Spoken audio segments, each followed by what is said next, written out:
is it not? Okay, hold on. Relative sign bit. It needs to be bin offset. There we go. That should be the clock all the way there. Ooh, I like that. Okay. Seems to.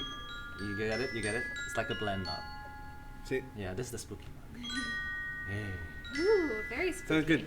Feel free to. Yeah. Just take it. I will interject. Perfect. When I want to. Perfect. With like. Good. Yeah. Good. This is going to be a very sound effects filled episode. Very. I think it's going to be exciting though. So like so these are both synthesizers. They're controllers. They're controllers. Technically, they're controllers. Because long time ago, synthesizers, were built in the analog realm, right? Mm-hmm. We have like transistors, diodes, all these voltage control things. Mm-hmm. And then things slowly over the ages moved into the digital realm, as you know, with technology as well as 3D printing and all that. So now synthesizers are located in software and they look like synthesizers, but Oh wow. on the digital side. Amazing. So these are really light and they don't hold any like voltage controlling things. They just send out MIDI data, which are digital data that they control. The software sits inside here. Amazing. So now you It's can going to see- be a very fun episode because of that. And if an appropriate start to conversation because Right. we're going to be talking a lot about music and technology. So, good afternoon and welcome to On the Dome, a podcast about how non-expert college age you think. And today, I think that I'm like workshopping titles in my mind right now, and it's something going to be like spooky, scary synths. Okay. Ooh, I like that. Yeah. Because we have two very interesting musicians who are also not just musicians, but also have a sort of technical side. And we're going to be listening to some really cool, techie, fun music stuff, and talking about some fun, techie music stuff. Absolutely. So, do you guys want to introduce yourselves? I'm Juan. I study electronic production and design at Berklee College of Music. My name is Boba Lee, and I also study electronic production and design at Berklee College of Music. Juan has better socks than me. I just want to say I look down and I see these wonderful. You like, see this? every time. Oh Sure my enough to god! the Yeah, no, this, of course. This is what we're talking about. Like the first time I saw Juan was like full of color, and then every time I perform, it's just white. I feel like we have a good like color vibe going on though today. Yeah, Totally, no, yeah. absolutely. Even my instruments are Yeah. like that with Yeah. that. And then we decided to, duality. go for the orange. I think this episode's going to come out right around Halloween. So Right. that'll be very Oh exciting. yes, Great. perfect. But yeah, so perfect, amazing. Get ready for this all episode. This is gonna be It's every gonna time. be great. It's live Yeah. production, baby.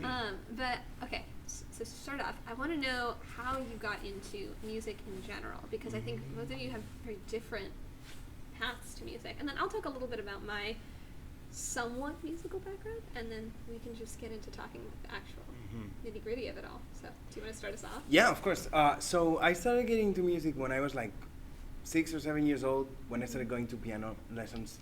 Totally. But then with time, I started not liking the piano so much, and I started like downloading programs and doing like music on my computer, like electronic music, whatever came out, mixing loops at the beginning, and then doing my own melodies and my own sounds and all that stuff. And I've been producing ever since.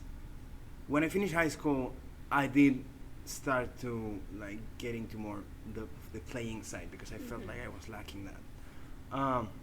And I studied computer science to get more into music technology. That was my first idea. Then I fell in love with computer science and mathematics and all that. And then I came to Berklee College of Music to finish those like studies, like culminate those interests. Yeah, definitely. Juan is so cool. Juan is so cool. Oh, I can never live up to Juan. I started music at the age of 20. No. I actually started out on drums. So No way! Yeah, Wow. drum set, and then I moved into like I was hardcore into drums. I did jazz, I did big band, jazz big band. Yeah. Cool. And then I came into Berklee thinking I was going to be a jazz performer. And then, but I've always Turntables. Yeah. how have that turntables? It is so interesting because the thing that got me into Berklee was my good drum playing, and but then the reason why I accepted Berkeley as opposed to other schools is because I was already eyeing the electronic music department. I was like, that's so interesting. I don't know any other schools that offers a program like this, and what they do seems so cool. Seems exactly like what I want. So even though my parents didn't know at that time, I was like, yeah, I'm gonna go into Berkeley to do music because of my skills and the jazz that y'all have seen. Y'all trust me to do this, and I come here and I completely just go like, I come back the second year and be like, oh, look at these, and then they go like, are you still gonna play drums? What's happening? Yeah. That's crazy. But then they see what I do at home with this, and then because of the new skills I adopted, and music is music, right? It's just a different way of representing it. So over the past year, I'm so glad to say that back home in Malaysia, where I come from, I've gotten to play 2-hour gigs back to back on this new thing now, as opposed to just being a drummer sessionist, which I still love and appreciate the art of it, but this is like the artistry side of it that I am so happy to finally bring up.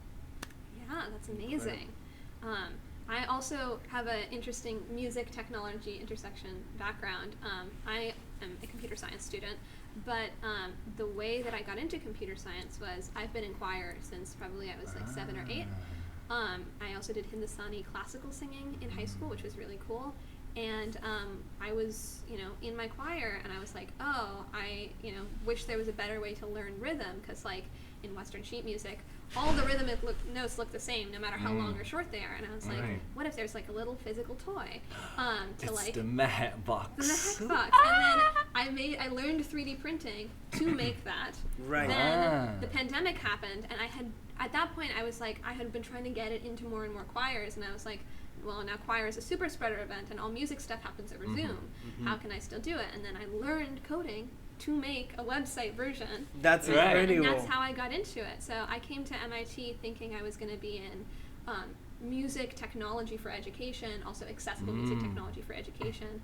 The way that I got into what I'm doing now, which is virtual reality, which I'm sure we'll talk about. The way that I got into that was, through the idea that I could maybe use VR or augmented reality to make music education more accessible. Right. And then I ended up falling in love with virtual reality and augmented reality, and then computer graphics from there. So also very, involved with music, and like definitely why I'm, here is because of music, weirdly enough. Wow, that's For those of you who don't know what the Mahat box is, okay, revolutionary concept, spatializing rhythm. Okay, I checked it out. It's amazing. You have it's a box, and this box is you can set it 1 measure, 2 measures, depending how big the box is. But you in sequencers, right? Like we learned you can press buttons and say like, okay, these are the rhythms I want you to do. But imagine you had a sequencer, which like if it's a quarter note, it's this big, a half note is this big, a whole note is this big, and you had to literally fit those notes into the sequencer box. So what's left is exactly the amount of other notes you can put in. Right. So just immediately makes sense, right? Right. And then you can play it back. The box senses those rhythms and can play it back for you. That's so like cool. a metronome, and it'll count it out based on the different counting system that you use. So I've made it for like, there's a school that I was working with in Kansas. They do like a lot of music programs will do ta, ta, ti, ti, ta. So you can have it like that. You can do the traditional like one anda, 2 anda. There's like, I think the Kadali system has another different way of counting it. So you can do it with that. So I've made like these custom website versions of it for different school programs. Yeah. Which is fun. Yeah. Really awesome. People are so cool here. Yeah. Nice. Yeah. And there's also a 3D printed physical version where it's literally a box and blocks, and kids can like play with it. It's so crazy. Because you showed me the web version, right? Yes, the web version was is incredible. why I am a computer science student. Yeah. Wow. But yeah, so we all have sort of music tech backgrounds. And I think it's really interesting how music and tech like intersect, not only just like as disciplines, but like within people's lives. Because I feel like a lot of people that I've met both in Berkeley and in MIT and even in Harvard, and also other schools, those are not the only schools in the world, but like, specifically here, like a lot of people have like these weird intersections of music and tech that have brought them to whatever discipline that they're doing, which I think is just really interesting and like very fascinating to think about. Yeah, definitely, because music technology is like something that is constantly evolving. Like music is so consumed by so many people that we keep like, I don't know, the AirPods and everything, spatial audio, or these new technologies that are coming out. It's like ever developing, and it has been developing for so long, and it keeps going. It's incredible. The enjoyment of music via different music technology is one thing, but I think there's a social aspect of music technology in the creation part, which is encouraging more introverted people who don't want to perform music to still be able to create music without the pressure of like getting the right notes. You know, everyone's staring at you in class and you going like, you know, like I'm learning trumpet now, and that's my experience. And so with music technology now, I think there's it's such a social motivation as well. You can just launch up a digital audio workstation like Ableton Live or like pirated FL Studio, and then you can start making beats by yourself, and then find a community of people online who are sharing their own beats and are all so young and so talented, and I don't know how they exist, but it's amazing. I want to connect that because what you said about like people who are introverted finding community through music digitally is super interesting, because I did like a research paper on like music's impact on the brain back in high school, just for like my English class, and I learned a little bit about music anthropology and also biology, like neurobiology in music. And what's really interesting is like some people theorize that the reason that music and like just became a thing is because of like as a way of society building, like to synchronize vocals, like as a way of like building community and to synchronize yourself. And then on the biology side, there's all this research that doing music really helps social skills, even in people with like, like for example with autism or ADHD. They've found a lot of research that doing music specifically engages those parts of your brain and specifically rhythm, because you're synchronizing. Like not only you're synchronizing your like movements with other people, you're synchronizing like timing, and you're synchronizing like rhythm is very inherent like to the body and the way that the body works and the way that muscles even work. So it's really interesting to think about like this very physiological thing of like making music with your body, building the society and community. And then now with technology, it's not as physical, it's just pressing buttons, which is a much less physiological thing, but it's still doing the same thing of building community. That's which true. Is Yeah. Mind, like it's very interesting. Right. Because it's so interesting to think that we've evolved for music. So there has to be like something that made us understand each other better, so that we could survive better in the wilderness. Yeah. There's even theories that there's like a whole book on the theory that music and language are represented similarly in the brain, and like our brain has structures to learn language and also to learn music. And like there's like whole books on this which are very incomprehensible, very interesting. But yeah, the connection between music and humanity is so interesting, and I think that a lot of people have this like gut perception of digital music being different and maybe less than traditional instrument like based music, because it's keyboards instead of this like wooden thing. It's in some ways less physical in terms of like your physical motions, but I think that it's interesting how music technology and like the effects of music technology kind of challenge that, because like I think that technology also is like another medium for potentially connection, which I think is really interesting. Right. And we're trying all the time, we're trying to imitate those analog sounds. That's how the digital world is evolving, right? Analog, you mean like acoustic instruments, or? Both acoustic instruments and electrical impulses, like all these synths, all these digital synths that we use, they all have like simulations of physical knobs, and we try to get that analog. We do try to. Yeah, exactly. There's a reason why the most popular synthesizers are all very user friendly, and because music and motion is so intertwined, we want to like when you get motion, as you saw like.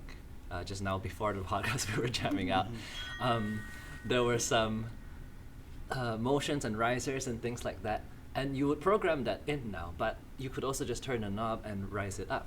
Right. Those synths are more popular than some less popular synths where you would punch in numbers for a different parameter, right?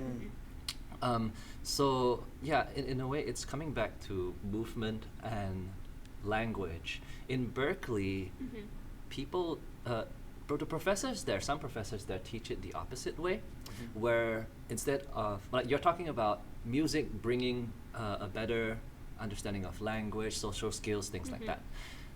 In Berkeley, we don't care about anything except our music. So we use like, people think about like learn music like a language. Breathe when you play your instrument, and play your instrument like you're speaking. It should come as naturally like that. And rhythm is no different than speaking, right? When you're playing your phrasing, think like you're singing it, things like that, right? Your professors might have done it. My professors definitely have done it. Absolutely. So it is definitely intertwined that way. I feel that on the digital side of things, we are starting to see a shift in how music is made, and all throughout our lives, we've seen music from a performance perspective. No music can be done without someone performing it, right? If you wanted music in your home in the medieval ages, you'd have your family come together and sing a song. That's how people literally enjoyed music back then. They're like, oh God, so boring. All right, bring out the Handel Messiah. Hallelujah.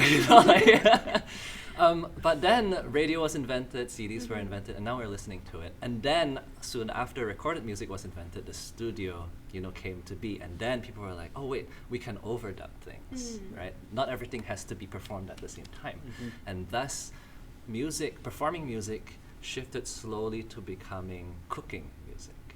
You're starting to, over time, add, okay, 1 ingredient, 2 ingredients. I don't like that ingredient, take it away, it's too salty. And then you perfect your recipe, and then that dish is like, put on a CD, and then people can listen to it. And so it's very difficult, I feel like, for people who are used to seeing music performed to understand that they can still enjoy it without it being instantly produced, right? And music that is instantly produced in orchestras, big bands, they are wonderful. Nothing can replace them. But there's also this other side of things where music is approached as, cooking or art, like drawing, painting, things that it's what is it called? It's not tied in with time anymore. Right? It's not time locked. Time locked, exactly. It's not like you experience it and it's gone. It's more like I'm preparing this experience, and now you get to see it, just like in an art museum. Totally. Yeah. And so, when it comes to understanding, like it's a cooking thing, people are trying to bring, this dish back into performance. And some dishes are easy to bring it into a performance, like stir frying.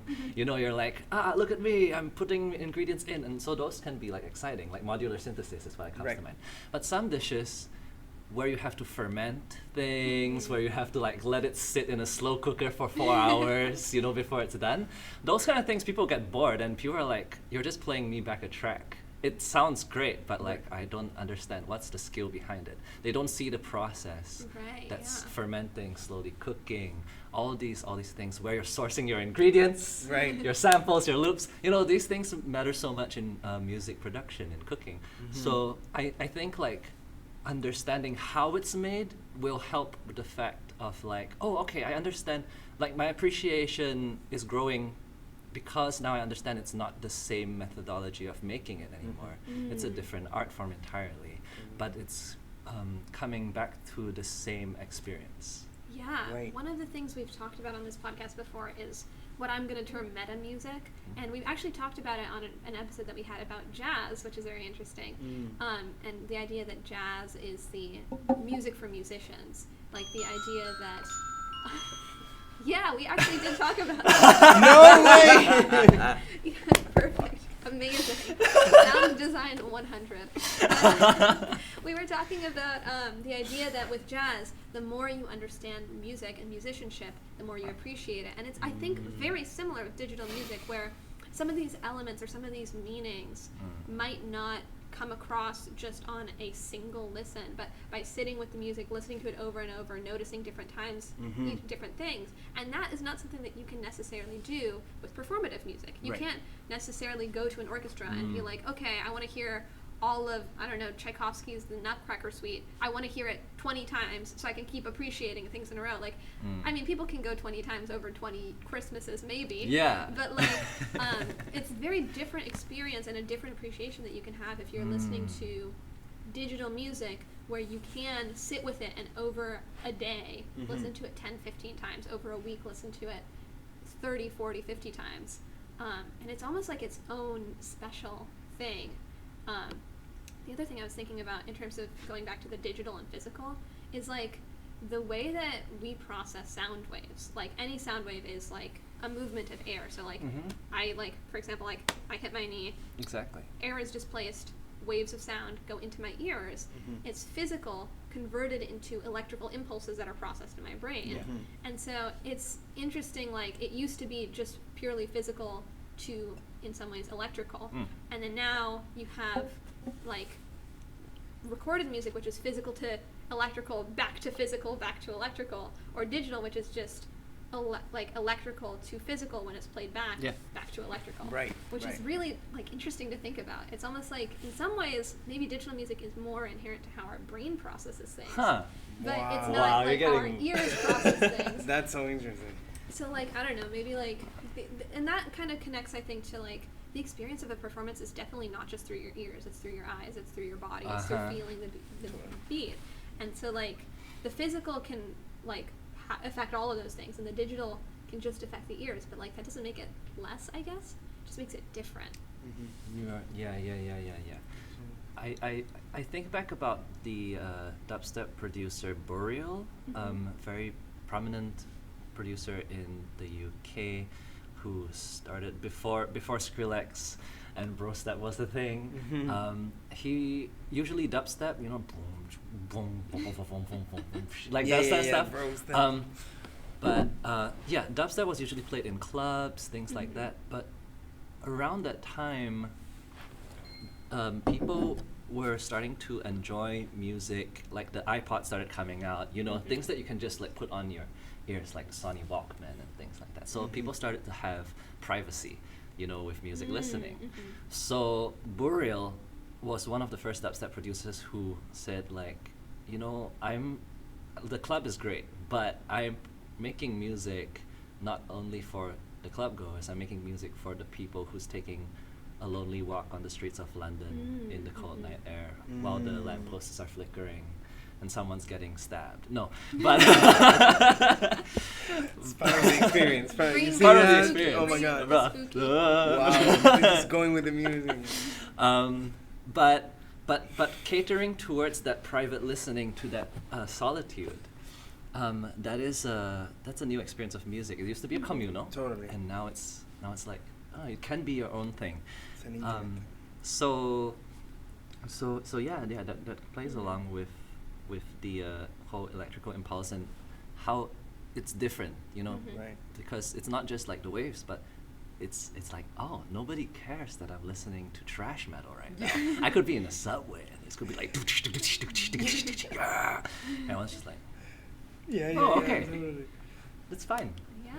No, because there's also this very interesting thing with electronic music, which is what you were saying of cooking, how cooking has become the art itself more than the performing and everything. Yeah. And with that, we've developed these techniques to actually, many times when you're hearing certain genres of electronic music, it's like almost it's massaging your ear. Like we're looking for the ear candy, the crispy sounds, the deep phases, all those things. The that bass, that boom, boom, boom, yeah. And that's so related to the electrical impulses. Like it's like exciting the brain and new way, very specific, right? Yeah, you feel it even though it's just in your head. And people are always, what do, you know, headphones companies always market?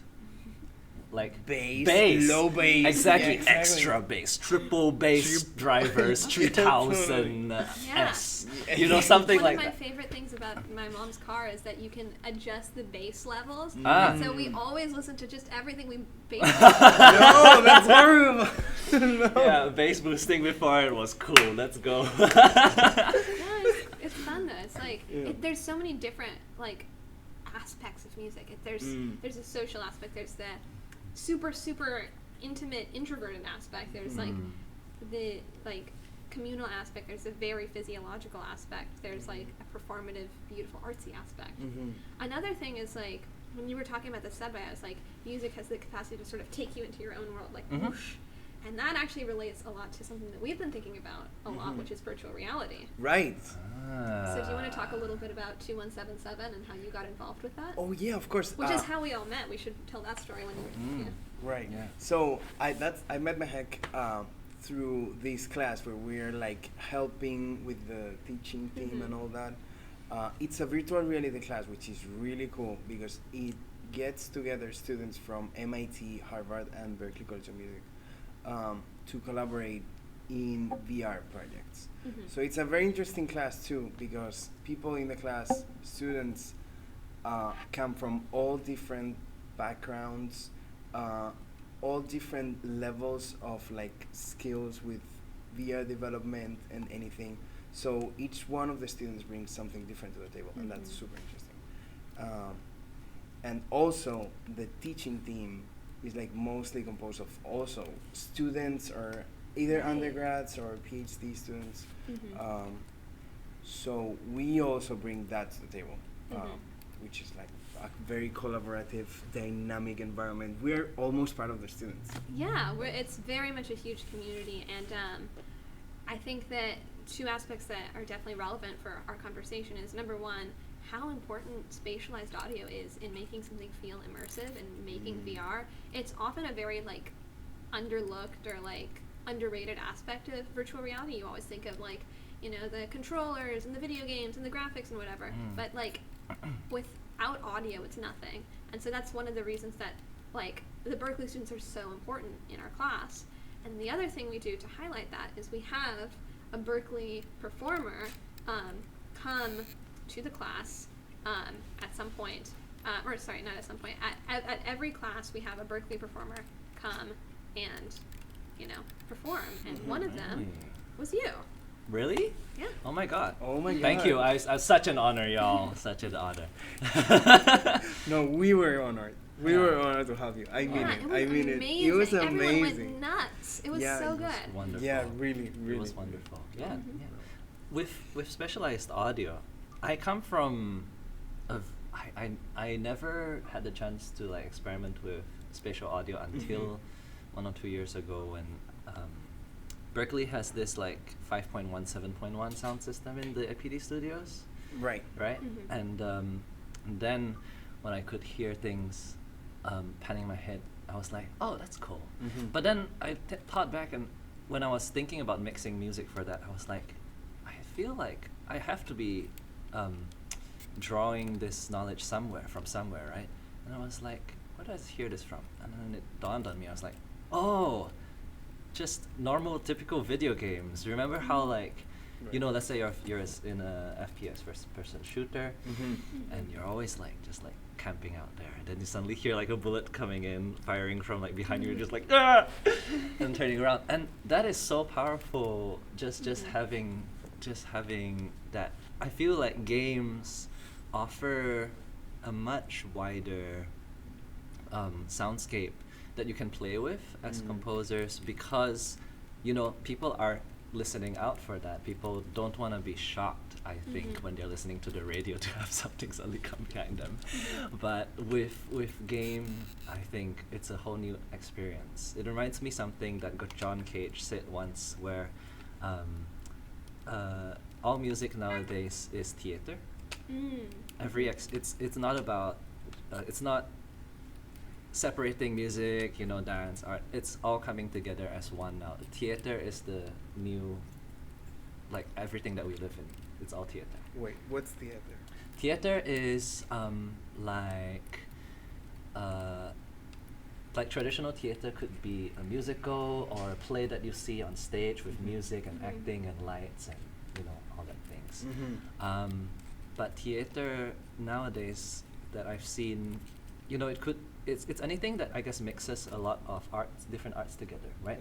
At the basic theater, you always have at least acting, music, and dance. Okay. I So understand. nowadays, I just saw a wonderful set by A.G. Cook on YouTube, and it's just like a DJ set, but the visuals, oh my gosh, it was like all over, and it was reactive, and he was dancing in like a green screen VR space. Very, very Right. cool. So that is theatrical, and that was super effective. And I was like, when you let go of the notions of, oh, I have to perform the instrument to make the music, you open yourself to the possibilities of creating a theatrical experience that is so much more powerful. Totally, yeah. I mean, even like with performance nowadays, I think about, the Eras tour, Taylor Swift, and how much more than music was part of making the experience. Part of Right. it is obviously her, her stage is like super big and it has LED screens and she has 10 different sets that go down and up Really? with different color schemes. I had no Another idea. thing is these shows are selling out like stadiums. So there's 73, I think when I went in Seattle, there's 72,000 people. Wow. Every seat in the stadium was filled. And so just the communal experience of every single Yeah. person knowing every word to every song. Also, it was a 3.5-hour set. Oh And my she was goodness. singing the whole time. She was dancing the whole Right. time. And then the other thing is we had bracelets. We had these little light-up bracelets. And there were literally patterns through the bracelets in colors over the whole stadium. Oh my God, You that mean you sounds could see- incredible. It was very every sense was being stimulated. It was one Yeah. of the most I don't think you could ever recreate that experience. It's one of the most unique things I've ever been a part of. It was insane. And so music is, but that's all music. It's not just the sound waves of her, voice and her backing tracks, in my ears. It's everything else is still weirdly it's all the music, Yeah. I mean, we consider Taylor Swift a musician, but again, every good musician, artist, designer, it's just good creators. Yeah. And ultimately, you're creating. If you want to go back to John Cage, theater, or I guess an experience if you want to think about those more secular work. Yeah. And then with virtual reality, it's the same thing. It's creating these experiences that are we said ear candy earlier. These are ear candy and eye candy and sense candy and everything. Sense candy. Totally. Yeah, because that's one thing with technology. As we keep developing, it brings music closer to other arts, and more fusion can happen. I have a question for Yeah. y'all. So we talk about ear candy, eye candy, and all that. Yeah. Personally, I've felt that art has been going on an upwards trajectory of more stimuli. Every single thing that's being put out seems to engage more stimulus. And I think of Everything Everywhere All at Once. I think of the Lego movie. I think of the Spider-Verse. Yes, and by the way, the Spider-Verse movies are some of my favorite movies. Every frame could be a poster. Exactly. But it's so Wow. much. It's so much, right? I come out from that movie just going I need to sleep. Right, I get in the right, room and think about what I just saw. Yeah. And I kind of want to see it again and then pause every few seconds. Yeah. I feel is that a pattern that you've been seeing creators going towards? It seems like Taylor Swift is doing it as well. I don't know, because it seems to be more maximum now. Is it more candy Right, everywhere? right. I don't know Yeah. if you see that. Oh, that makes me think of so many things. I mean, number one is just in terms of trends, the swing of trends as always will go between minimalism and maximalism. I think in the with millennials and with the early 2010s, minimalism was really, really in, and now with Gen Z, we're swinging very much back to Feels maximalism. Totally. that way. Yeah, and so that's one aspect of it. I also think that it definitely relates to the whole time locked thing, where it's if music is this time locked thing where you have to go in the room and be, with the artist and they do it one time and that's it.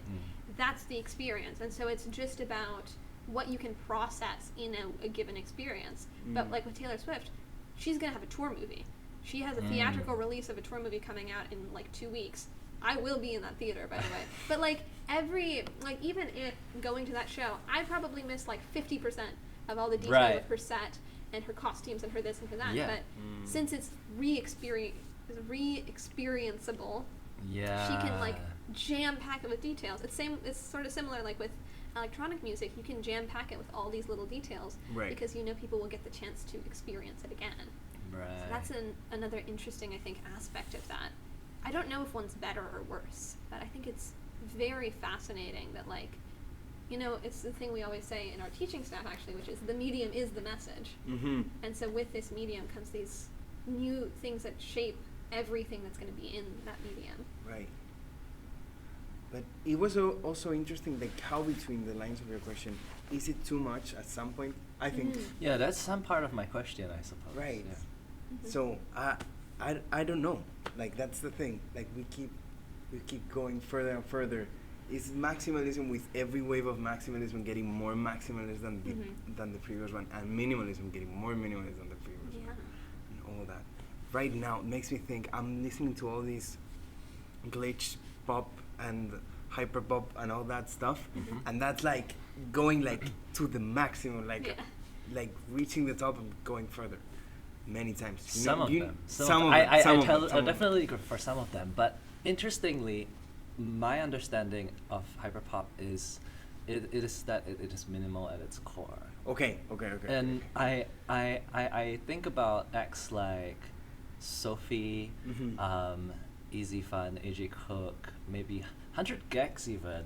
It's very minimalistic. Right. You have kick, snare, hi-hat. Right. That's all for your drums. Right. You have so kick. No. You have kick, snare, hi-hat, and then you have a bass, like probably an 808, and then you probably have a melody up there going somewhere like. Bing, bing, bing, I want a demonstration. Right. Oh yeah. Okay. Yeah. Let's get one. I think I need to reconnect we this. have all these fun toys. Exactly. Yeah, are we gonna play hyperpop? Do I need to give you your? Yeah, I'm not playing either, I think. Well, you can use that. I mean, if we're doing hyperpop, then you need to that, right? Okay. Like. But So, So yeah, take this chance to explain what this is. This? And this, or what? Because these are cool gadgets, I think. Yeah, and they're basically my whole setup. So yeah, I did perform in MIT. Yeah, I did perform in MIT. I got it in the master's. I was actually thinking about uploading my MIT sets, so maybe if it coincides. We'll put it in the description. Okay, wonderful. Amazing. I'll send you the link. Check me out. But it's basically. It's at Bobalobali. Hey. There you go. And so this one is what I'm using to control my voice in the performance. My left hand's controlling the chords, my right hand's harmonizing with myself. My knobs here control the texture of my voice as well as when I want to echo myself. Yeah. When I step on my pedal, it sends out a huge reverberant cave. And this is usually what I control my drums with. Right now I'm finger drumming, but I developed a tool that day to play things quantized. So check out that video if you're interested in anything like this. It's very wholesome and also very nice to listen to, I think. Yeah. But coming back to the 100 Gex thing. So usually it's like, do you all know any 100 Gex tunes? or any hyperpop tunes that like you've been listening to that like you want to sing? If not, I'll just give like 100 Gex. Like, please go ahead. There's this couple hundred like came to my show. Ah, da, da, da, you came to my show. It hurts when you don't. It hurts when you don't. That's the melody, and it keeps repeating that melody. It's made of 3 notes. Mi, re, do. That's all. Right. We have a piano in the background, just going. The piano melody is something like, and this is not piano, but piano melody is something like.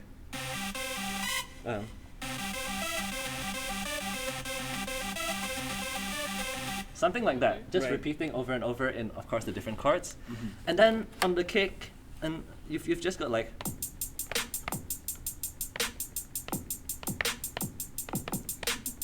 That's it. Yeah. All right. And Right. then with a bass, and I'm like, and then some ear candy here and there. But like to me, that's minimalism. That's okay, like you're right. You're I don't. right. You You're don't right. have anything, but you're creating this wonderful, wonderful experience just with a few times. I do agree that they are trying to fill up the spectrum, the frequency spectrum, lows and highs to the maximum. They're trying to get this like, as well as dynamics. They're trying to like fill up that whole volume spectrum. Right. Yeah. Soft to like they're not playing with softness at all. Right. You right, know, right, everything's loud. Everything's loud, and even the detailed parts, the softest sounds are always pushed to the loudest. Right. No, Yeah. that's what I mean. That's what I mean. Like sound wise and like feeling wise, it's like Yeah. like I don't know, like taking drugs or Feeling- something. like it's crazy. It's like it's Yeah, feeling pure wise, sound wise, crazy. maximalism. Production wise, Production-wise, approach wise, I agree, I very agree. minimalistic, Yeah. very Totally. weird. That's so Yeah, totally. interesting. It's very almost weird. as if the more minimal you get in your production, Absolutely. the more maximum in the sound you can push each aspect. Yeah, yeah, right? yeah. It's like Death Grips. Have you guys listened to Death Grips? Death grips, oh my god, yeah. death So grips. they usually have like two sounds. It's like two sounds. Yeah. I saw them live Oh my God. like a week ago or two.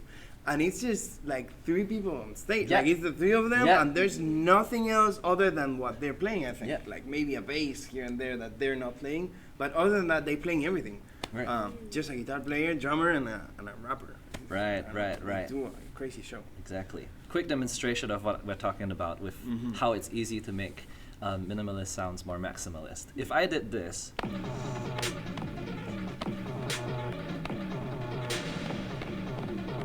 right? Okay. You may have caught or may have not caught that I was putting like a reverb on the snare. Try it's like that. Reverb, you get this beautiful space. But if I just did a simple bass, you'll hear that reverb pop up, right? As opposed to, you know what I mean? Yeah. Yeah. So Right. space makes sound more maximalist. It's easier to make sounds more maximalist. Yeah, it's almost like if you're painting with 3 colors, but you really saturate those colors. Yeah. Or if you're cooking with 2 ingredients. This is actually a popular thing in cooking too. Is this Okay. idea that like, you know, like the deconstructed everything, where it's like you deconstruct like I don't know, like a peanut butter and jelly, but then you make the most peanut butter on the world, and you like ferment it and you marinate something for like 17 days, and yeah. like. And then you make the most perfect jam with like berries sourced from like a Himalayan mountain, and then you put like a slab of peanut butter and a slab of jelly, and then like a little thing of bread, and they're all separate. It's like so little elements, but so much in each of them that it still feels super. Yeah. elaborate. You're making me want Right. peanut butter and jelly sandwiches. I also want a peanut butter and jelly sandwich. That does sound good. It's like berries from the Himalayas mountain, peanut butter Yeah, fermented for actually, 7 yeah, months. yeah. I don't like jelly, but you're making me want one. Yeah. Yeah, but like this idea of like, I don't know, I think that there's a lot of like play with the idea of what is minimalism, what is maximalism, what actually does it, and I mean you could tie it into a million different like more social like interpretations of like, you know, minimalism like being like we should get rid of everything, we should just be like only have the things we need, Right. and then maximalism being like, well, minimalism requires still like a lot of this consumption, and like it still requires like, you know, get rid of everything you have to have the one perfect thing. Well, the one perfect thing might be very expensive, it might be very, you know, non-sustainable or whatever, and so maximalism is just like, you know, hoard everything, keep reusing. I think that I always see minimalism and maximalism through the lens of sustainability, because I think honestly I think sustainability is like one of these like big social things on everyone's mind. Yes. Like you can interpret it a million different ways, like sustainability is one of them, but I think that it's very interesting how even aesthetic movements reflect social movements and reflect like things of the time. Another thing, like what you were talking about, digital music taking people in separate spaces and building community. I think about the pandemic, right? Yeah. And like Yeah. music being a connector in a new medium, which Yeah. also ties to like what I did in the pandemic, right? like with bringing people together over the internet. It's so interesting how like music reflects. I think that music really does reflect the time. You know, like it's our way of it's like it's so essential to our humanity. We both took a breath and then we were like, too much respect for each other. You wanna go first? No, please. Okay. No, during the pandemic is the reason I fell in love with hyperpop. Okay. You know, the big, large bass sounds, because it felt to me like I needed a place to sort of mirror that pent-up frustration and that sound, that brash sound of wanting to celebrate, wanting to go. Even though I am an introvert and I was fine for the most part living alone, there's, lack of social interaction drives you crazy.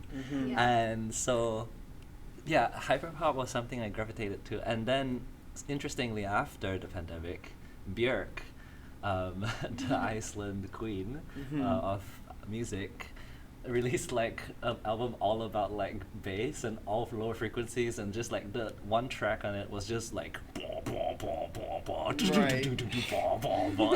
was like, Björk loves hyperpop too. And I feel like the pandemic made us, I don't know, I do think the success of the sound of hyperpop has something to do with how trapped the world felt during the pandemic. And so that comes back to your statement about music reflecting the times. Yeah, totally, because like, I feel like, so music is more popular than poetry, in a way, and like, so all those feelings that are put into lyrics, they're like listened to more and talked about more than some of the poetry. So really the times get like engraved into the music that way, totally. And like hyperpop is many times it's very sad and it's very isolating. And all that. Yeah. I just want a girlfriend. I just want to die. Yeah. It's kind like, of stuff.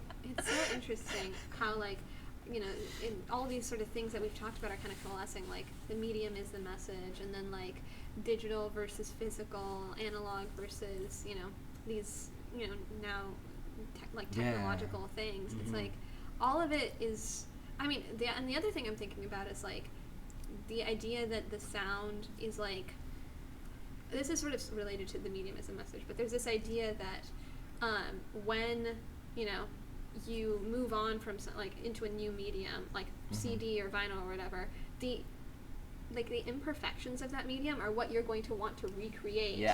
Because it's like, and there's some quote that I have no idea who it's from, but it's basically being like, those imperfections are the sound of a message that's so powerful that they made it even with in the confines of the medium, like a message too powerful to wait for the technology to catch up. And so like, you know, the vinyl crackle, or like, you know, the sounds of the room when you're like like playing in an orchestra, like the reverb and whatever, like the things that make it less of a perfect sound. And so maybe like, you know, 30 years in the future, like we'll be like listening for, I don't know, something specific about how like Ableton works. Like there'll be some little quirk that gives it its sound that sounds digital or whatever. People look for even like the cheap samples, like Vengeance packs, were like, that's the sound, that's the one.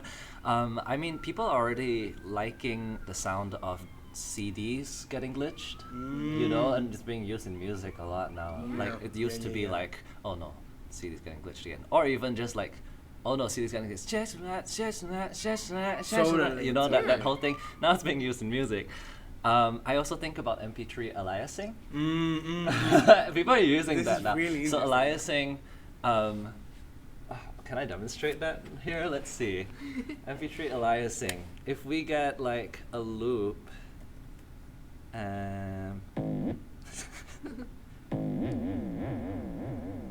sure. And we're gonna bump that sample rate down to what an MP3 would have roughly. Do you hear that noise? Yeah, so without that sound, if I just flipped the phase here to cancel out that original sound, you'd just be left with that aliasing. And people already love that sound. This sound. Yeah. It's kind of annoying. It's kind of annoying right now, but like people love that. And it's like people like underscores in Hyperpower have been using that purposefully, bouncing the MP3 file at lower sample rates to create a transition. No, there's actually like a plugin that converts the audio that's coming in into a very low... Into like shitty quality. It's like a plugin that does that. Right. Yeah. Shitty digital quality though. People already have like, things that emulate tape and like cassettes, right? Things that used to be low quality. But now people are like emulating low quality digital stuff. Yeah. So like, your shitty Oculus Rift first gen Oculus like with those That's like what the latency in the your eyes. VR artists of the future are going to be trying to emulate that. It's like that's gonna be a filter. It's like put on your Oculus One filter. Totally. It's gonna feel like the old stuff. Not the Oculus One. Even like, with technology, they do the same thing because like Vaporwave is all about like Web 1.0 and like the Windows error pop-ups, and you can actually find websites, which are some of my favorite genre of websites, where you can pick your old Windows version and like design little custom error message PNGs in whatever old version of Windows for your like cool Vaporwave poster that you're making. Amazing. It's like, it definitely. Yeah, I'm just gonna keep saying the medium is the message. The medium is the message. Yeah, and that's what they're gonna remember is all the weirdness, the stuff that annoys us. Yeah. Right. The rolling hills, Windows XP. No. Oh wait, it's because you. All good. I think it's just because it's too small. You know that's Windows XP? I think it was that. Yeah. Oh, well, that was Nokia. Never mind. Oh, that's Nokia. You're right. Was it that Nokia? Yeah, Yeah, even Nokia. I see. People love that stuff. So Or good. like, I feel like people are gonna be nostalgic for like the Apple like marimba ringtone. Oh, absolutely. That's already remixes. That's so Yeah. good. Yeah. Snapchat calling, WhatsApp calling. That was such a with banger. Skype. That was such a banger already. That was Skype. Hey. DJ Mehek in the house. Dun, dun, dun. That will be my proper intro. Oh my god. Yeah. Okay, if you had a producer name, Oh god. what would it be? Would you God. take Mehek or would you do a I would do completely something new with alliance? my name, I think. Okay. I have an escape room maker name, which is the Hunt Maker, because I make escape rooms for my friends. So maybe something around there that could be interesting. What the Mehek is my Instagram handle. Yeah. That's fun. That's Yeah. fun. Did you say Hunt Maker? Yeah, the Hunt That Maker sounds has so like interesting. scavenger hunts, Yeah, escape yeah. rooms. Yeah. I have that Instagram, I think, because I did digital escape rooms. Actually, this is completely unrelated to what we were talking about, but I did Digital escape rooms? Yeah, for my friends during the pandemic, I made these virtual online ones where they had to go from different web pages in the internet. No! Wow! That's that is so cool. smart. That's so cool. It was wild. One of them was like OneDrive folder based. That was like password protected OneDrive folders that I shared with everyone. And each person got one of them, and so then like different people like had to like solve one puzzle to unlock the password to the next one. And all sorts of, and they were very bad, but like the concept was there. The concept? No, that sounds so cool. Yeah. It's a rabbit hole. It's like a rabbit hole internet down. Internet Yeah, it arch- seems like, internet yes. Yeah, archive it was hunt. kind of like that, but I don't know. So maybe something around there, like what the heck? DJ Hunter. DJ Hunt Maker. I don't know. DJ Hunt Maker. Hunt Maker. Yeah. It's like hunt for your beats. Something like that. But yeah. Go for the kill. Yeah, That's your like. Froze the vibe of it. DJ Hunter kills it every time. Kills it every time. Yeah. So maybe that would be my producer name. I don't know. I don't like need that. to. I We would need to go to workshop that it a little bit. Yeah. But yeah. I think We it should would. totally make music together at some point. Yeah. It'd be so much fun. Yeah. I'm down. We should sample your Mahat box. That would be fun. Yeah. You can make rhythms in there, I guess. Yeah, and then just record and it's it. my voice. Yeah. So the counting, like the 1 and a 2 and a. Yeah. I couldn't figure out this was in what, 2019, 2020. It was like, and I had never coded anything before. I couldn't figure out how to make one of those auto voices, like Siri voices, do the rhythm the right way, because if it stretches out the audio, if you want to say one for like a whole note, it would just, there's no way to like make it say, okay, say one but slower. You could slow down the audio file, but it would be the downbeat of the one wouldn't. It wouldn't be right. And so the quickest way that I found to do it was to just record myself with the metronome in my headphones and just say it, and it's my voice. And I kind of hate it, but it's kind of fun because like, my senior year voice is like on there. This is the limitations we're talking about that everyone will come back to find. It's like, where's that Mahek sample? Where's that Mahek metronome? The Mahek box isn't online anymore. No, who has the archives? 3K selling online. I was literally like on my like voice memo app. In my house, no audio, like no microphone to speak of. Exactly. iPhone voice memos emulator. Oh my god. Like, that will so be a thing. Yeah. Is there iPhone recorded music? I mean, is that a thing? I know that T-Pain uses in one of his tracks just like, beatbox of this thing, and then he just puts it in the thing, and I'm like, people pay you money for this. You have a mic right there. I think it's fun when it's like actually like, it would be cool if that was like someone like just walking on the street and they had the idea and they put the voice memo. People, I know Charlie XCX. There's a producer who worked for Charlie XCX called Palmistry, and he was just like on like the laptop microphone, and it made it into the final song. No. What I think about is one of my best friends, who's also a great musician, Def Sharp. One of their songs, Selective Morality, my voice is in it because it was a song about our friend group, and they had these videos of like us just dicking around basically, and like messing with each other, and those audios. So there is a very popular song on the, like, you can go look it up, Selective Morality, and it has my voice saying, it's gay and Asian. I was making fun of a friend of mine, and we found this, like, magazine cover that had, like, an Asian person with, like, a pride flag, and I was like, it's gay and Asian, just like you. It was just us, like, messing around and, like, being mean to each other or whatever. But it's in a really nice song now, and it's like, man. Exactly. And like people on the internet who like that song are like, it's gay and Asian, and I'm like, oh my god. The imperfect. Oh my god. Oh no, really? It's fine. Yeah.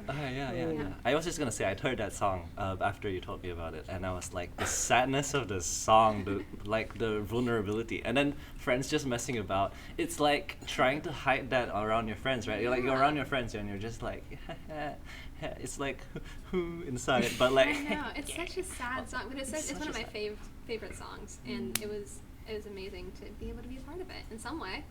Are we gonna find out who's the song about? This song is about all of us. There's a verse that's about me in it. Oh. You can guess which one.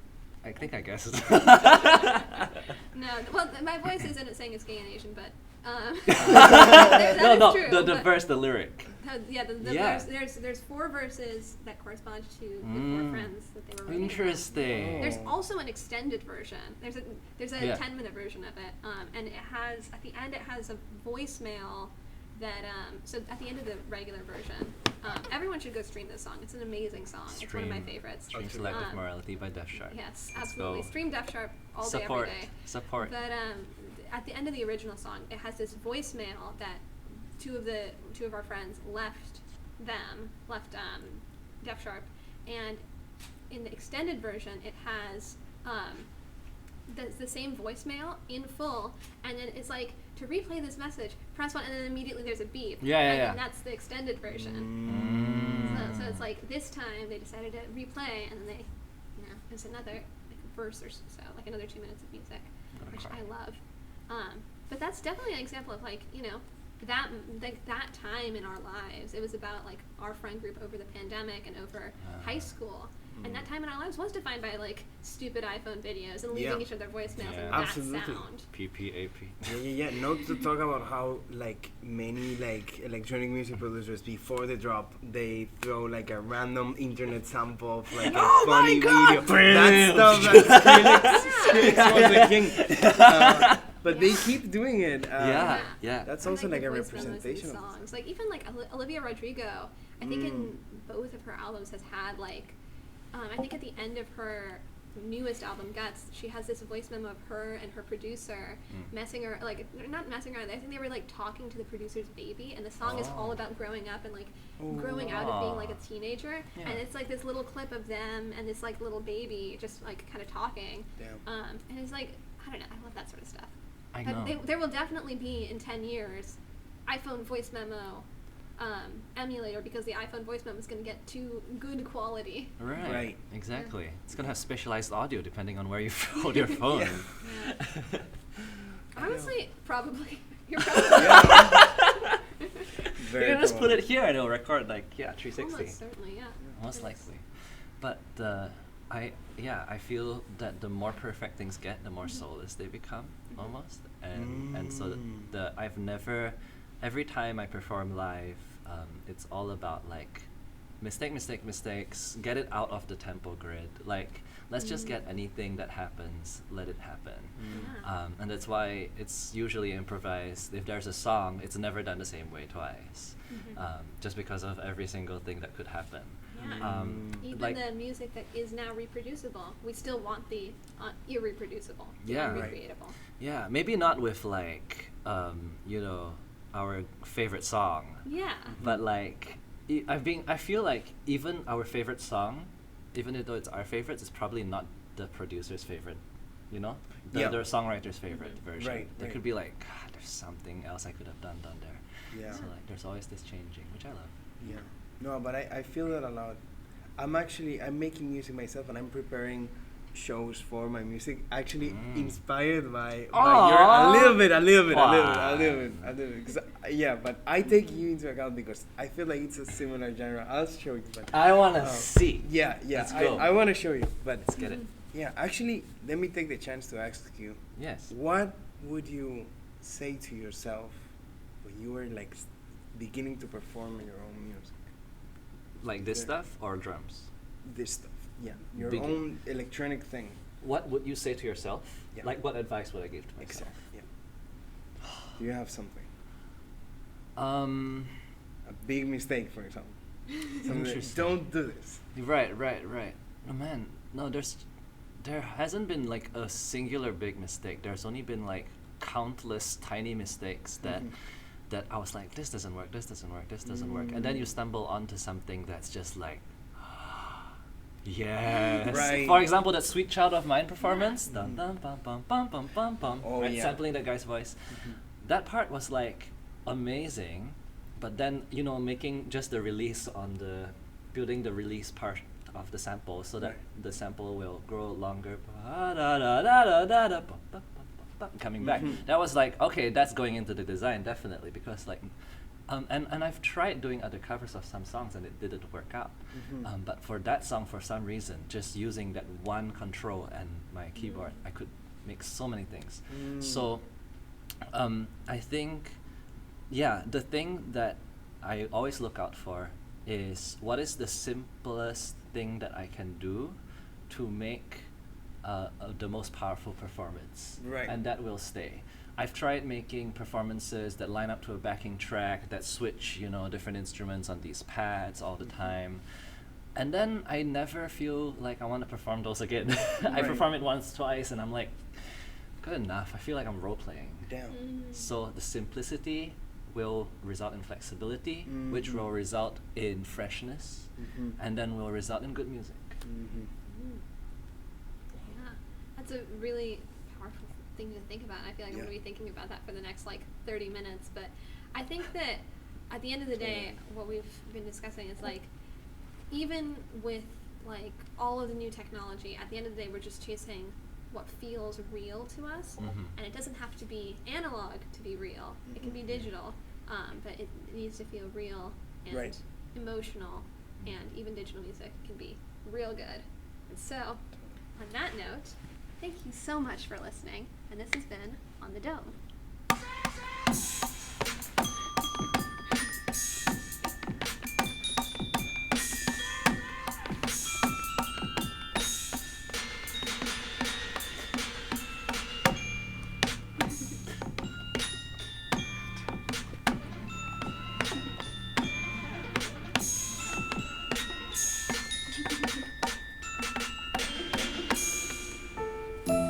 Yeah! Like so- I think that that's actually going to transition really well into our outro. Amazing, amazing. Have a great Halloween. Yeah, have a great Halloween.